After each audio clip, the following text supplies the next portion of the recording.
सुना है सरहदों पर तनाव है। इंडिया के प्राइम मिनिस्टर नरेंद्र मोदी साहब ने पाकिस्तान के लिए एक बड़ी ही सख्त धमकी भेजी है। मैं आतंकवाद के इन सरपरस्तों को कहना चाहता हूं कि उनके नापाक मंसूबे कभी कामयाब नहीं होंगे। पाकिस्तान को धमकियां देना तो चाय वाले मोदी की मजबूरी है, लेकिन टांगे जरूर काफी होंगी कि अगर पाकिस्तान ने जवाब दे दिया तो एक था मोदी या एक था हिंदुस्तान न हो जाए। बाप को भेज, तेरे बस की बात नहीं। पाकिस्तान ने अतीत में जितने भी दुष्प्रयास किए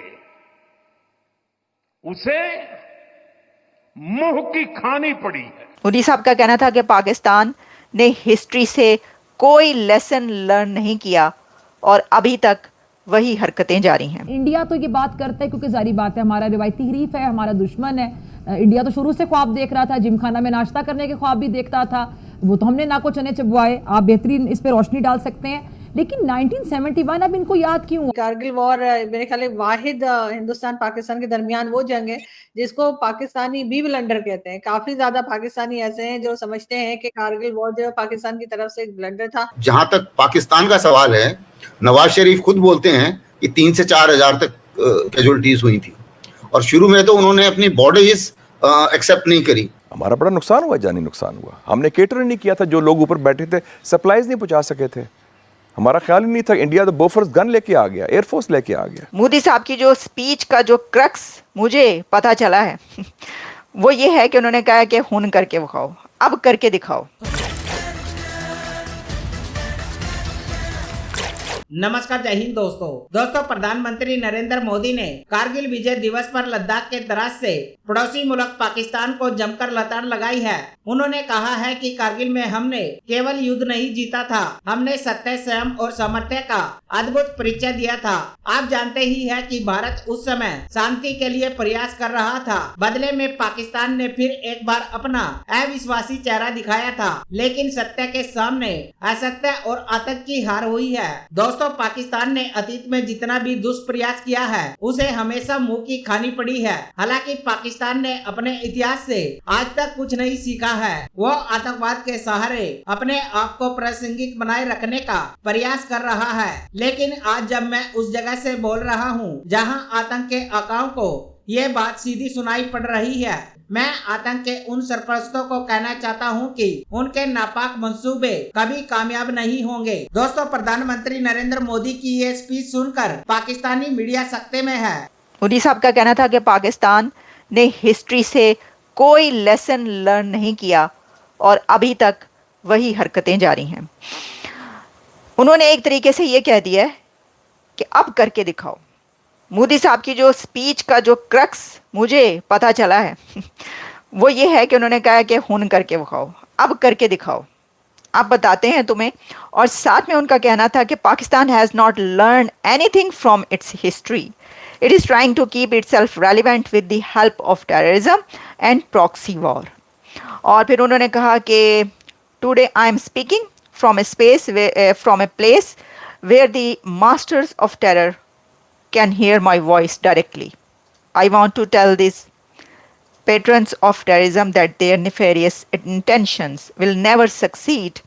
Our soldiers will crush terrorism with full force and enemy will be given a, आप सोच सकते हैं, ठीक है, जो उन्होंने कहा कि दुश्मन को जो है वो मुंह तोड़ जवाब दिया जाएगा। उन्होंने कहा कि पाकिस्तान को बार बार मुंह की खानी पड़ी। ये जो बात वो कर रहे थे वो उन्होंने बात की है जंगों की। देखिए, पाकिस्तान के अंदर और जितने आप अथॉरिटीज़, स्कॉलर्स उठाकर आप उनसे जब भी बात करते हैं, आप जब किताबें पढ़ते हैं, पाकिस्तान के अपने अंदर की स्कॉलर्स की लिखी हुई किताबें, पाकिस्तान के अपने जनरल्स की लिखी हुई किताबें, अपने कर्नल्स की लिखी हुई किताबें, और ये मैं ऐसे ही नहीं कह रही, अभी आपको मैं बताऊँगी कि कौन से कर्नल जनरल ने क्या कहा है। उन किताबों में ये बात कही जाती है कि ये जनरल मुशर्रफ ने जो कदम उठाया था और जो बिगेस्ट ब्लंडर किया था तारीख का, उसने बहुत नुकसान पहुंचाया है पाकिस्तान को। और कहा जाता है कि जितनी जंगें की हैं उसमें सब की सब भारत ने बड़ी एक शिकस्त फाश दी है और बड़ा नुकसान उठाना पड़ा है। लेकिन यहाँ तक कहा गया, अभी आपको बताऊंगी, यहाँ तक कहा गया कि 71 में जितना नुकसान हुआ था उससे भी ज़्यादा जानें इस कारगिल वॉर में गई हैं। ठीक है, ये मेरे अल्फाज नहीं है, मेरे अल्फाज ही है, मैं बोल रही हूँ, लेकिन मैं आपको बता रही हूँ कि जो जितने भी शोबाई ज़िंदगी हैं, डिपार्टमेंट्स हैं, उसमें जो लोग बात करते हैं, लोग कहते हैं, लोगों से मैं सिर्फ कोई आम लोगों की बात नहीं कर रही, अब तो खैर आम लोगों को भी बड़ी समझ और बूझ आ गई है, वो भी अब जंग के ख़िलाफ़ हैं, लेकिन मैं आपको भी बताऊंगी कि कौन कौन क्या क्या कह रहा है। पहले हम ऐसा करते हैं कि मोदी साहब ने जो वार्निंग दी है वो आपके लिए चलाई देते हैं, ठीक है जी, और वैसे तो जहाँ पे पहुँचनी थी वहाँ पे पहुँच ही गई होगी हमें जो है वो उसकी ज़रूरत नहीं है। 25 साल गुजर चुके हैं 25 इयर्स के बाद। भारत तो अभी तक जो है वो उसकी जश्न मनाते हैं, उसकी कामयाबी का कुछ ना कुछ सेलिब्रेट करते हैं। इस बार 25 साल के बाद भी सेलिब्रेशन जो है वो की जाएगी। अभी से बहुत से मीडिया पर्संस जो हैं वो सेलिब्रेट करना शुरू हो गए हैं, उनके प्रोग्राम्स आ रहे हैं, वो बात कर रहे हैं। आप कैसे देखते हैं कारगिल वॉर को? पाकिस्तान ने क्या खोया या क्या पाया? कोई फायदा हुआ या निरा नुकसान ही हुआ हमें? जी, मुकम्मल डिजास्टर। और ये वो ओपिनियन है जो मेरा नहीं है, वो जनरल अली कुली खान का भी है, जिसने ये कहा कि ये मशरकी पाकिस्तान के बांग्लादेश बनने से बड़ा सानहा था। ये जनरल क्यानी, जो गुलजार क्यानी थे, कोर कमांडर थे पिंडी में, उनका भी यही ओपिनियन है। जनरल शाहिद अजीज का भी यही ओपिनियन है।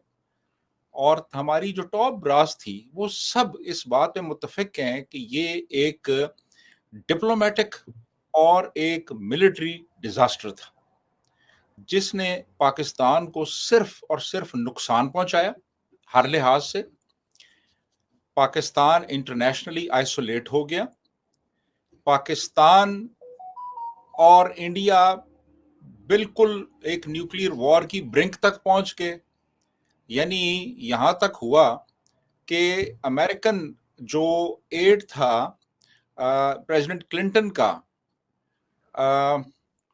उसने ये कहा, ब्रूस राइडल ने, कि जनाब ये हमारी इंटेलिजेंस ने ये इमेजेस लिए कि पाकिस्तान ने कुछ न्यूक्लियर वेपन्स जो हैं उनको मूव किया, और बाद में रिपोर्ट्स हैं कि इवन इंडिया की तरफ से भी मूवमेंट हुई।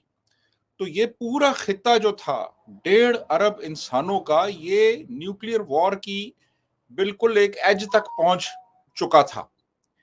और उसके बाद फिर जो हमें इसका इकोनॉमिक लॉस हुआ और जो पॉलिटिकल लेवल पे जो फिर कैटास्ट्रॉफी हुई और तो ताल्लुकात खराब हुए नवाज शरीफ के और मुशर्रफ के, और फिर आपस में झगड़ा शुरू हो गया, और उसके नतीजे में फिर ये आप देखिए कि कू हो गई और इस मुल्क में एक तरह का मार्शल लॉ लगा दिया गया। और हमने अपने फौजियों को वहां पे उनकी लाशों को एक्सेप्ट करने से